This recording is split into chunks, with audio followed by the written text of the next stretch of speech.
First of all, I want to introduce one of my recovery heroes, Matt Dobshuetz. And Matt's got a bit of a jump in his step as just when we got on here, because we're both big football fans, and something really, I've been riffing on him, bugging him about having no quarterback. And now I'm looking at him and he's just got this air of confidence about him. So Matt, what's, like you're just going for it. If I could have come in a full Bears uniform today, I would have. The Yeah. shoulder pads, the helmet, the whole deal.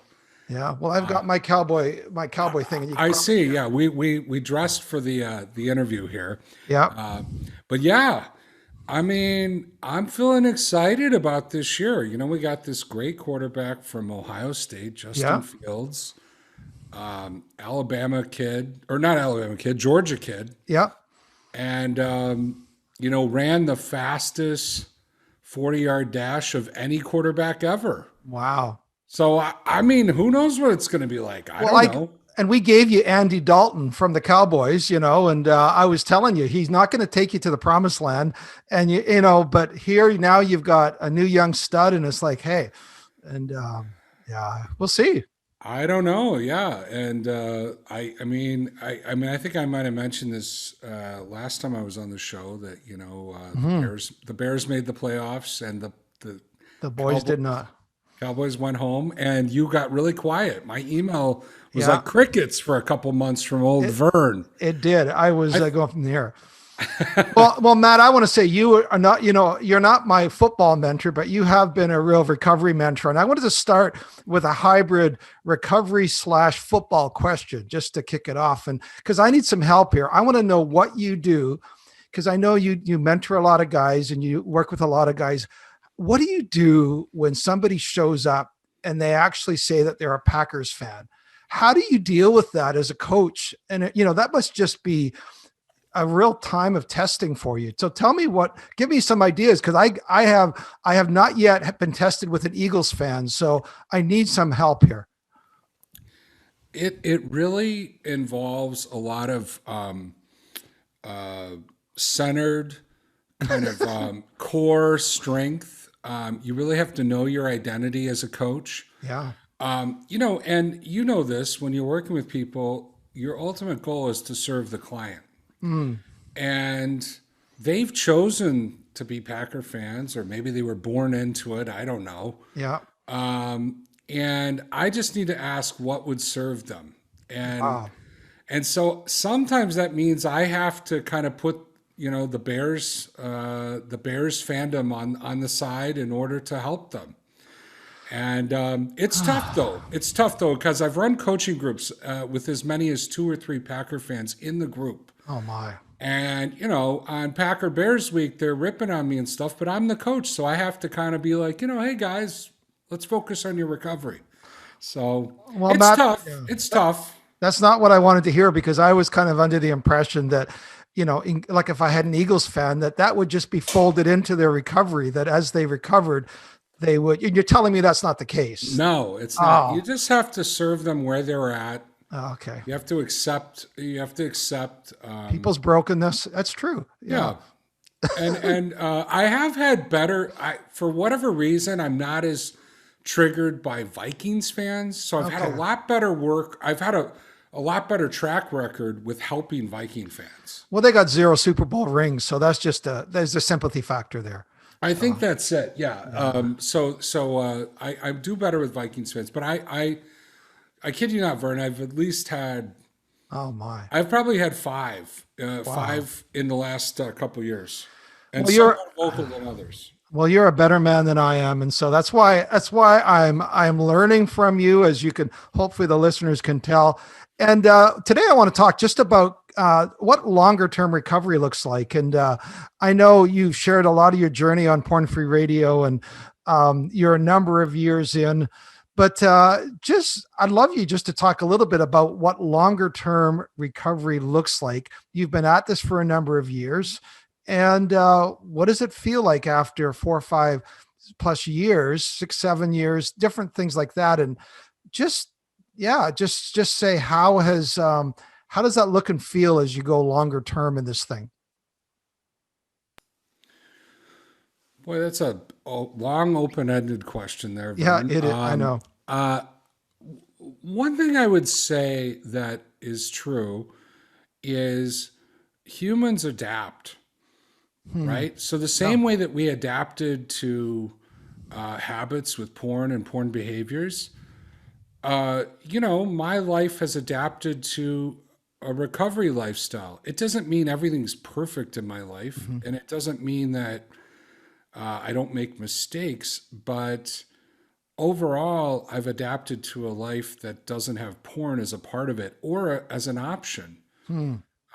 So I will say I don't wake up every morning thinking, how am I going to not act out today? Which, Wow. for many years of my life, that was kind of a concern, right? I was thinking about triggers. I was thinking about things coming up, unaccountable time, other types of things that maybe would create obsessive thinking. I don't wake up and think of that anymore. I wake up and go, what am I going to have for breakfast? Or Wow. what am I going to read? Or, hey, what's on my calendar for today? Oh, I'm talking to Vern. It's like, it's that kind of stuff now. But one other thing, though, that I love saying is guys can definitely be porn free and get rid of this behavior in their life, but it doesn't mean you're not going to have threats in your life. Right. And threats really simply are situations that need tools. And Yeah. so there's still situations where I need to use tools. Well, there's a lot of guys. First of all, when you just said, I no longer get up in the morning and think about how I'm not going to act out today. I think for a lot of guys, that right there is a huge metric of hope because their whole day is about how am I not going to screw up today. And for you to share, you get to a point where that can actually be your reality. That's not the first thing when you get up in the morning or the last thing that when you go to bed at night going, did I screw up today? Right. And that's a huge thing. But do you find that motivation for recovery ebbs and flows in this thing? Do you find that because a lot of guys early on, it's like, I'll do whatever it takes, I'll run the 40-yard dash, how fast, they do that. But over time, it seems that feels a lot more tenuous for them. What would you say to guys that feel, I just can't seem to maintain that kind of momentum I had or that motivation I had in the early days? Well, I think for me, the motivation it's shifted. It used to be the motivation was fear based. It Mm-hmm. was, trying to get out from under. It was trying to not disappoint my wife. And it shifted to something really simple: safety. I started associating freedom and even some of my discipline and the ways my environment is set up with freedom and safety. And so an example might be, we got a new cable box a few last year, I guess. Maybe it's Mm-hmm. 2 years ago now. This story is getting longer the more I tell it. But my wife and I, over the last dozen years, have gotten in the habit of password protecting devices. Mm-hmm. So, we might put the parent password on a cable device. That Yep. way, you can't watch any MA programming or R-rated programming. It's Mm-hmm. helpful for my kids. Yep. And guess what? It's helpful for me. Sure. TV used to be a big trigger for me and a big challenge for me to manage. So we get a new cable box for the downstairs TV by the treadmill. Mm-hmm. And, we didn't configure it, we didn't set it up. And the interesting thing is, Vern, after years of not having this access, all of a sudden, every once in a while, I'd have this gnawing thought, oh, that cable box is open downstairs. Yeah. Kind of that little Sure. tempting voice, just a little bit. Yep. But, I'm at a point in my recovery where I'm not running down the stairs, but it was just a little like kind of Yep. unsafe thing. Yep. And I came downstairs one day and my wife was on the treadmill. She was watching TV and she goes, hey, did we configure this cable box? And I'm like, no, we didn't. Let's do it right now. Yeah. And I kid you not, we set that password, and you ask my kids, I never even go down in the basement. It's where the Xbox is. I don't ever go down there. I probably didn't go down to the basement for another 6 months. Like as soon as that was sort of locked up, it left my memory. And the reason, and so the way I look at that now is when I'm in that safe zone and I create that safe environment for me, I don't have to think, and my mind doesn't go to these things. Right. That obsessive thinking is very, very quiet. I don't have any of those thoughts. And so that's kind of my goal in life, is to stay with a quiet mind, to stay in that safe zone. And Vern, let me give you an example. Yeah. That's a great example already, by the way. That super helpful. Yeah. And I'll give you an example. So that was like a preemptive safety thing, right? But let's say today, I didn't have coffee filters. So I had to go to the European market at the end of my street. Now, I live in a very cosmopolitan little city here with people from all around the world. And this market is owned by Greeks, and they hire the most beautiful Greek women to work at this place. Okay. And there's one particular woman who just always pops up from behind the avocados. And at first I used to be like, oh my gosh, I have to really, bounce my eyes and, kind of navigate the aisles. But it got to be almost crazy, to the point where I'd be going through the market with my head down, trying not to, look over the grapefruit, for I might see the Greek woman, the Greek goddess, that I'm attracted to. And it actually became a little bit of a growth opportunity for me. It's like, listen, this is a place we go all the time. So I have to learn how to navigate this. Guys have this at church. Guys have this maybe at the Starbucks, right? So bouncing my eyes, that wasn't working. That wasn't working. And there was nothing about her that was doing anything to me. This is just all internal. But what do I need to do to be safe at the grocery store? I need to be present, not drift into fantasy. So how do I do that? I say hi. I make eye contact. I don't get in this weird voyeuristic way of walking through the grocery store. I keep my visits short. I don't spend a lot of time there. After I leave the grocery store, if I've run into my friend, I will check it in with somebody. I'll go, hey, I went to the grocery store today. I'm not shaming myself. I didn't do anything wrong. But that keeps me safe. It keeps me out of the fantasy zone. It keeps me out of the special secret zone. All the things that tend to engage craving or obsessive thinking. I just put it out there. So,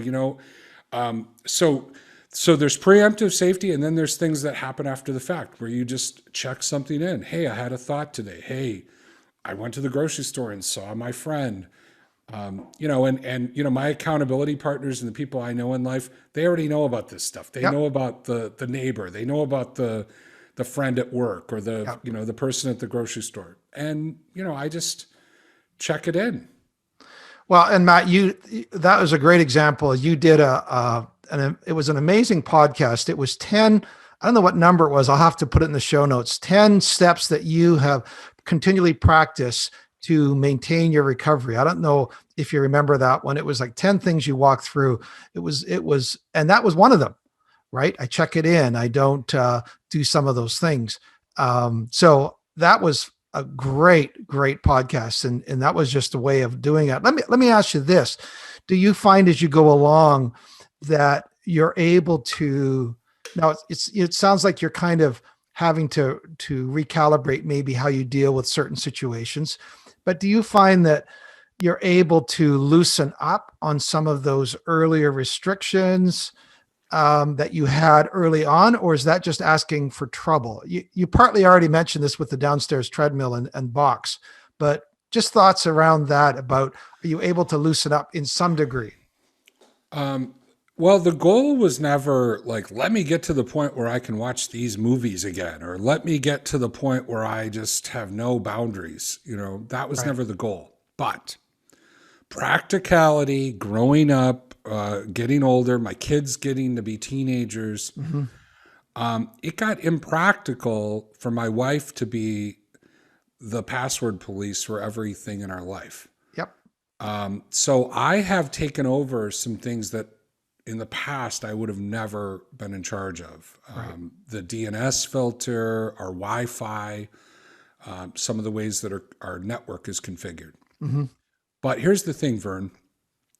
If for some reason I got into a gray area or started doing some unsound things or, God forbid, relapsed, we would go back to the old system. Yep. And the old system was I configured everything. Janice set the passwords. Hmm. So we would open up the router and I would put all the blocks, all the filters, the whitelist, the blacklist, and then she'd come in and put the password on. So have I gotten access to some of that stuff? Yes. But like I said, with checking in, say the grocery store visit, if I get into any area where I start to, get a little shaky, just even a minor thing, that's going to be like a red alert for me. I'm going to check that in. I'm going to try to, so if I got close to the edge of messing around with one of those big, with an area like, websites or TV or that type of thing, I would check that in probably before it became anything. Right. Yeah, and that's super helpful, because I think the reality is you learn what you can handle, but then someone says, I say to people, well, the first time you can handle it, then we'll know that you're just being presumptuous, or you're just fooling yourself. Oh, I can deal with this on the phone, or I can have my app store, but I don't use it. Okay, we'll find out, right? In terms of that type of scenario. Um, Yeah, I had some quirky setups. Even a few years ago, I didn't have the YouTube app on my phone. yep. I had the Safari browser because in my old corporate job, I used to have to manage websites and I had to ping them to make sure they were up sometimes. Hmm. So it might have seemed strange. Well, Matt, you have access to the internet. Why don't you have the YouTube app? And it's like, well, the YouTube app just felt like more dangerous to me and it wasn't necessary. Yeah. It wasn't essential to my work. So it was off. Yeah.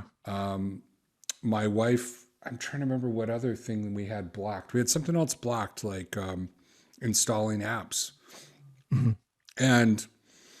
And so, there were a couple of, configurations like that I maintained for much longer than needed. Sure. I think I have the YouTube app now available on my phone. I don't use it very often. But interestingly enough, we block it internally through Wi-Fi. So Right. YouTube can't be accessed within the house, except for there is a TV that has access to it, but it's in the living room, and we all can see it and see the history, and the history can't be erased. And there's a couple of Yeah. things that we have, so it's kind of public for everybody. One of my nightmares is when my older kids all come home, like, at Christmas, and they all, hey, let's go and check out this comedian or this or that, and hop, because they all know there's the YouTube app on the TV. And my nightmare is to have all of a sudden, all of the recommended videos. So that's kept me partly on the straight and narrow in terms of that. But let me, here's a question around longer term sobriety. What do you think around the whole idea of keeping track of how many days you're porn free, and that whole idea of keeping track of your record? Do you find with some of your guys that that's helpful? Do you find that that's self-defeating? Like, I'm just curious, does that set you up for pride? I don't know. Like, I'm just curious your thoughts around that over a longer term. Well, I mean, I see some of the value just in keeping people motivated and maybe going towards a goal. But it is sort of an anniversary of the last time you screwed up or relapsed. So it's not exactly the line in the sand that I think people think it is. It usually comes right after a relapse, and so I don't know how much long-term value it has. I think, when I work with guys early on, we celebrate a lot of the milestones. 30 days, big deal, big Yeah, deal. If you haven't been a week porn free in since you were a teenager, maybe, or even before, 30 days is a big deal. 60 days, absolutely. 90, 1 year is a huge deal. So I think there's some milestones and celebrations that are worth marking. But I once had a listener ask me when I got to 7 years what we did for it, me and my wife, and I go, listen, 7 years, I made dinner and she said good job, and that was the extent of the celebration. Right. Well, I like what someone says. Let me get this straight. You want me to applaud you for just taking care of the most basic aspects of fidelity in our marriage. You want Right. you want me to say, "Wow, be your cheerleader for being faithful to." Yeah, I'm True. Yeah, I say that to guys sometimes too. I say, hey, maybe your wife's not going to be jumping up and down about this date, but that's where it is. yeah. Early milestones in recovery are super helpful. Now, Right. here's where I don't think it's helpful, Vern. It's when guys are, doing stuff like, hey, I had a good week. I got really busy at work. And you can tell they didn't do anything to Right. build into healthy living or habits. They actually dropped maybe a lot of the things that were really important for them to be doing, Mhm. like connection. They were busy and they weren't really reaching out. And they're happy with their 7 days, or maybe that's maybe that's their 30-day mark. And I'm kind of like thinking we're getting in the danger zone here. Right.